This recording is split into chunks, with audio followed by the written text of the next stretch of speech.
বাসায় বসে যদি কম খরচে রেস্টুরেন্টের মতো আইটেমগুলো ঘরে বানানো যায়, তাহলে কি আর রেস্টুরেন্টে যাওয়া দরকার আছে? আসসালামু আলাইকুম প্রাণের ভিউয়ার্স, আমি ঢাকা থেকে তাসলিমা বলছি। রেসিপি শুরু করার আগেই বলে দিচ্ছি, প্রত্যেকটি ইনগ্রেডিয়েন্টস আমি যেভাবে ইউজ করতেছি তা ফলো করে আপনিও এক ঢিলে 3টি মজাদার আইটেম একসাথে করে একটি মজাদার ডিশ প্রেজেন্ট করতে পারবেন, যেটা হবে মাথা নষ্ট করা একটা রেসিপি। আমি বলবো এটা একটি আনকমন রেসিপি, যা দেখে আপনার পরিবার তো এর ফিদা হয়ে যাবে, বলবে এটা কি বানিয়েছো, আরেকবার এই ডিশ আমরা চাই। যে কোনো স্পেশাল গেস্টের আগমনে, জন্মদিনে অথবা রাতে ডিনারে হঠাৎ আপনি আনকমন কিছু করতে চাচ্ছেন, তাহলে আমি বলবো রেসিপিটি আপনার জন্য। A to Z আপনি ফলো করবেন, আমি বলবো 100% আপনি রেজাল্ট পাবেন। আর অবশ্যই ঘরে হাতে বানানো এটি একটি স্বাস্থ্যসম্মত একটি পারফেক্ট রেসিপি। প্রথমেই নিয়ে নিচ্ছি মিক্সিং বলে 1.5 কাপ আটা বা ময়দা, যেটাই নেন কোনো সমস্যা নেই, যেটা আপনার হাতের কাছে আছে সেটাই নেবেন। আর একটু লবণ দিচ্ছি, আর 2 টেবিল চামচ তেল ইউজ করে একটুখানি ময়ান করব। ময়ান করার পরে আমরা স্টেপ বাই স্টেপ যে প্রসেস ফলো করে যে জিনিসটি বানাতে চাচ্ছি সেটা দেখছেন আর বুঝবেন যে আমি কি বানাতে চাচ্ছি। এটা কিন্তু খুবই সহজ, ঘাবড়ে যাবেন না, খুব সহজে আপনি অনায়াসে বানিয়ে ফেলতে পারবেন। আর পানিটা দেওয়ার ক্ষেত্রে একটুখানি বুঝে শুনে দিবেন, জানি একটা টাইট ডো হয়, খুব নরমও না আবার খুব শক্ত না। আর বেশি একটু শক্ত হলেও সমস্যা নাই, যেহেতু আমরা এটা চুলায় ভাপে দিব। তো এইভাবে করে ময়ান করে আমি একটু রেস্টে রেখে দিব। আর বরাবরের মতো এটা বলছি, যারা নতুন রাঁধুনি তারা ঠাস করে বেশি পানি ঢেলে দিবেন না। আস্তে আস্তে পানিটা দিলে আপনার ডোটা নরম হবে না, না হলে আবার লবণ পানি আবার ইউজ করতে হবে। আর 1 কাপ পানি কিন্তু পুরা লাগে নাই। আর আমি এ ফাঁকে নতুন আলু হোক পুরান আলু হোক যেটাই নেন একটুখানি সিদ্ধ করে নিয়েছি, প্রায় 30-40%, একটু হালকা লবণ দিয়ে সিদ্ধ করে নিয়েছি। আর মুরগির বুকের মাংস হাড় ছাড়া নিয়ে নিয়েছি, কিউব করে কেটেছি। আদা রসুন বাটা হাফ চামচ করে দিচ্ছি।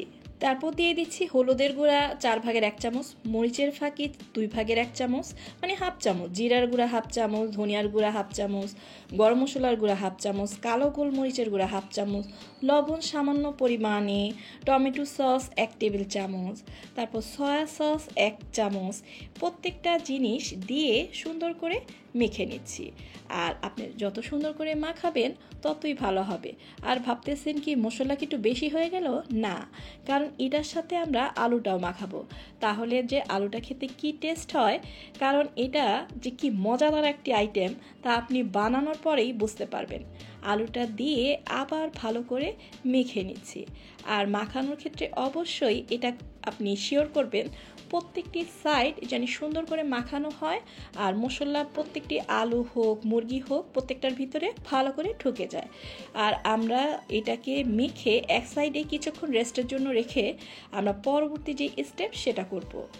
এবার করতে চাচ্ছি হাতে তৈরি মায়োনিজটি করতে আমি কি করব, একটি ডিম দিয়ে দিচ্ছি, ভিনেগার দিয়ে দিব 1 চামচ, লবণ দিব সামান্য পরিমাণে, চিনি দিব 1 চামচ, আর গোলমরিচের গুঁড়ো সাদাটা দিব 4/1 চামচ, রসুন কয়েক টুকরো দিব, লেবুর রস দিব 1 চামচ, আর গুঁড়া দুধ দিব 2 চামচ। আর তেল 1 কাপ, ওই তো জানেন আস্তে আস্তে দিব। প্রথমে তেলটা একটুখানি দিয়ে আমি প্রায় 1 থেকে 2 মিনিট এটাকে ভালো করে ব্লেন্ডার করব। প্রায় 5-6 বার আমি তেলটা ইউজ করব, আস্তে আস্তে করে তেলটা ইউজ করব। কিন্তু প্রথমে আপনাকে 1-2 মিনিট কোনোভাবে ব্লেন্ডার অফ করা যাবে না। প্রথমে আপনি সুন্দর করে ব্লেন্ডার করে তারপর আস্তে আস্তে তেলটা ইউজ করবেন। আর দেখেন কি সুন্দর হাতে তৈরি আমার মায়োনেজ তৈরি হয়েছে।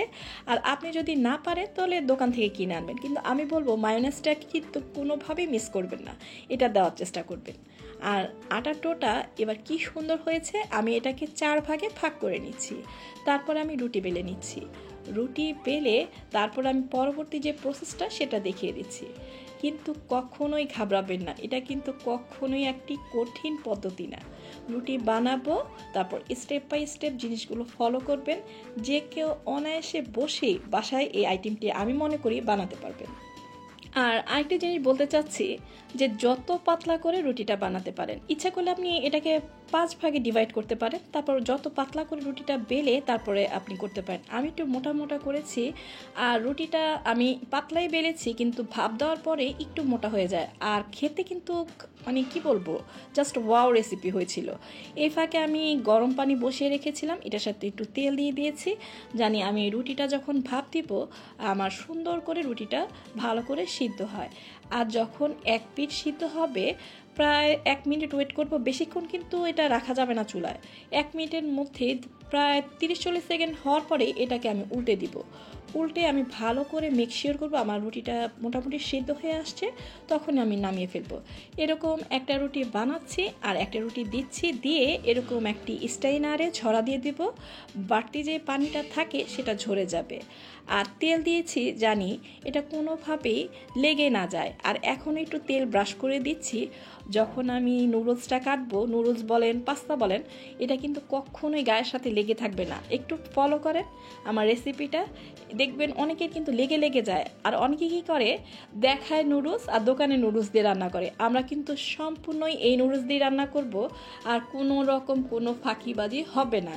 আর এটা যে বাসায় তৈরি করলে এত মজা হয়, মানে আমি তো 2বার বানাইছি, এত টেস্ট আমি নিজেও ভুলতে পারতেছি না এটার স্বাদ।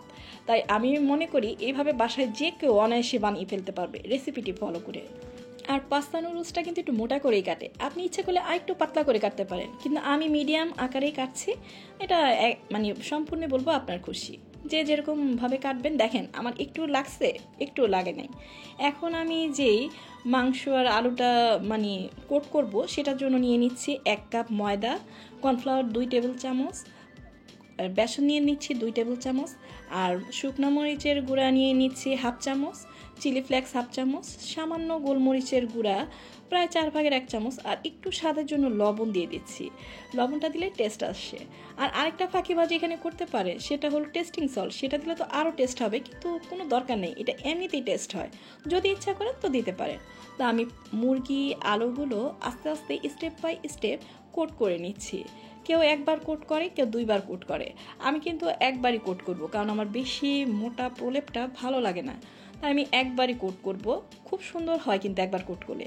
আপনি একটু ভালো করে আস্তে আস্তে করে ঘুরিয়ে ফিরে কোট করবেন, দেখবেন ভালো করে এটা গায়ে লেগে যাচ্ছে, কারণ একটুখানি ম্যারিনেট করার কারণে একটু একটু হালকা পানি ছেড়ে দিয়েছে, ওইটাতেই আপনার কোটিংটা সুন্দর করে হয়ে যাবে। এভাবে করে মুরগি আলু কোট করে একটা প্লেটে ছড়িয়ে আপনি ডিপে রেখে সংরক্ষণ করতে পারেন, যখন মন চায় তখন কিন্তু ভেজে খেতে পারবেন। এটাও কিন্তু একটা টিপস। আর এই ফাঁকে আমি চুলায় একটা ফ্রাই প্যানে পরিমাণ মতো তেল, একটু বেশিই লাগে, গরম করে নিয়েছি। আর প্রথম কিন্তু তেলটা আপনাকে মিক্সিওর করতে হবে, ভালো মতো গরম হতে হবে, নইলে বলবেন আপু কোটিং কিন্তু খুলে যাচ্ছে। আপনি যদি একদম মানে তেলটা ভালো গরম থাকে ওই অবস্থায় দিয়ে দিবেন, যখন কোট হয়ে যাবে তখন আপনি আগুনটাকে মিডিয়াম টু লো হিটে করে দিবেন। একদম লো কিন্তু করবেন না, তখন কিন্তু আবার চুপসে যাবে। তো কিছু কিছু জিনিস আছে আপনাকে চোখে দেখেও বুঝতে হবে, আর রান্না যখন করছেন তখন একটুখানি বুঝতে হবে যে কী নিয়মে আমার জিনিসটা পারফেক্ট হয়। সবাই কিন্তু রান্না করতে পারি আমরা কম বেশি, কিন্তু মূলত পারফেক্টনেসটাই হলো আসল। জিনিসটা পারফেক্টভাবে করে আনা, রান্নাটা সুন্দর করে প্রেজেন্ট করা, আমি মনে করব এটা একটা আসল রান্নার গুণ। তো এগুলো স্টেপগুলো ফলো করবেন, তাহলে দেখবেন আপনার আলুগুলো সুন্দর ভাজা হচ্ছে। আলুগুলো সুন্দর করে ভেজে, আর আলুগুলো ভাজতে বেশি সময় লাগে নাই, প্রায় 3 থেকে 4 মিনিট। তারপর আমি মুরগির মাংসগুলো ভাজবো, আর মুরগির মাংসগুলো কিন্তু আমি 2বার ভাজবো।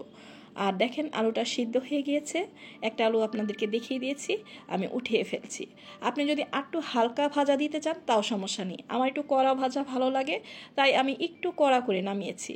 মানে কি বলবো, এটা আপনার খুশি, যেভাবে আপনি খেতে পছন্দ করেন সেভাবেই নামাবেন। তো এবার মুরগিগুলো দিয়ে দিচ্ছি। আর মুরগিগুলো ভাজার ক্ষেত্রে ওই যে আমি বললাম একটু কড়া করে ভাজবো, তেলটা কিন্তু অনেক গরম, এক্ষেত্রে কিন্তু এখন আপনাকে তেল হাই হিটে গরম করতে হবে না। আলুটা উঠানোর পরে মুরগিগুলো দিয়ে দিবেন, তারপরে কোটিংটা ভালো করে হয়ে গেলে যদি লাগে একটু 19-20 কমিয়ে দিবেন, বেশি কমাবেন না। আর মুরগিগুলো যেহেতু আমরা 2বার ভাজবো, প্রথমে একটু হালকা ভাজবেন, তারপরে যখন আবার চুলায় দিবেন একটু ঠান্ডা হলে তখন দেখবেন কোটিংটা খুব সুন্দর শক্ত হবে, মানে মুচমুচে হবে, খেতেও ভাল লাগবে। তাই এই ক্ষেত্রে আপনি আপনার মতো একটুখানি 19-20 করে নামাবেন। আমি যেহেতু একটু লালচে হয়ে গেছে, গরম আছে তেল, তাই আমি এভাবেই করে নামিয়ে ফেলছি।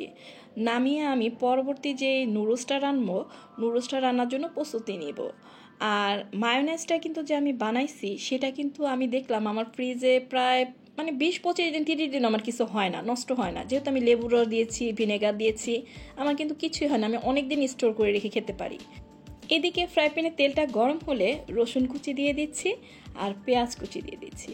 শীতের দিনে কি বলবো, প্রত্যেকটা সবজি খুব কালারফুল হয়, যেগুলো নুডলস বলেন পাস্তার সাথে বলেন ইউজ করলে কিন্তু খুব সুন্দর একটা কালার কম্বিনেশন আসে আর খেতেও জাস্ট ওয়াও হয়।